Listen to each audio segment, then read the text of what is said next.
Okay, thanks for joining me. Here I am in front of our great range of rocky backgrounds. The rocky backgrounds are a rock face that came from Sydney, Australia, where I live, where I did live 5 years ago, mind you.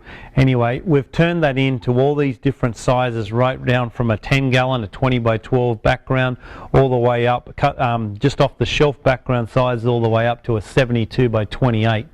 But if you do have any custom sized tanks, we actually have a mold 10 foot long by 6 foot high, so we can do any size, almost any size aquarium with that without needing a join.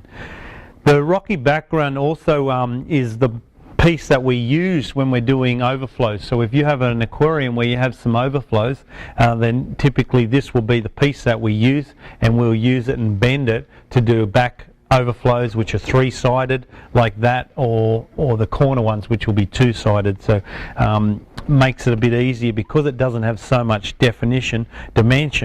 It doesn't take up too much of the tank, and it also makes it possible for us to bend into an overflow.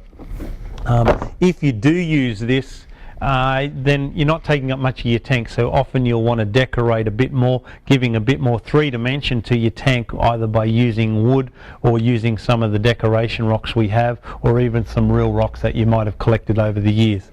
So keep in mind, the more you play with it, the more you create with it, the better it looks like something you would see if you went to nature. So don't stop until you got that look. Now, a year ago we started making the backgrounds in a rigid foam.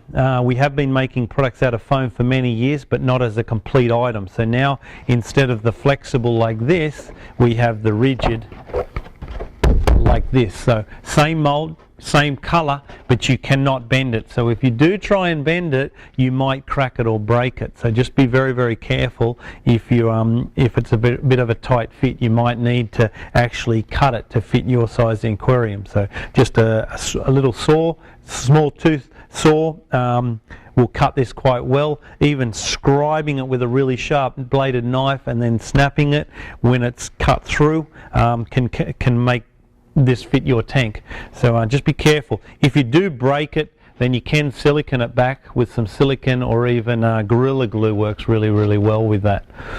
So for a reptile tank, often you won't want to use just the clips that we provide. These clips just sit over the back of the tank, and also over the top of the background. The trouble with that is sometimes you have snakes and little crickets and things like that, so there might be a little bit of a gap. So for a reptile enclosure, what I'd suggest you do then is silicone this back in place, and the best way to do that is a bead of silicone all the way around.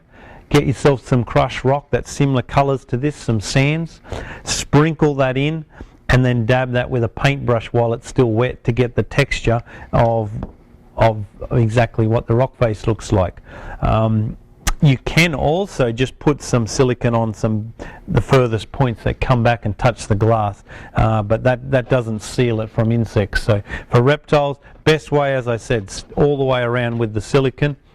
For aquariums, all you really need to do is use our black clips, stick it over the top onto the back of the tank. So hope you can find a great use in this. As you can see, there's over 20 sizes actually of backgrounds, plus the big custom one that we can do up to 10 foot by 6 foot, and any size overflow as well. So thanks for joining me, and hope to see you again.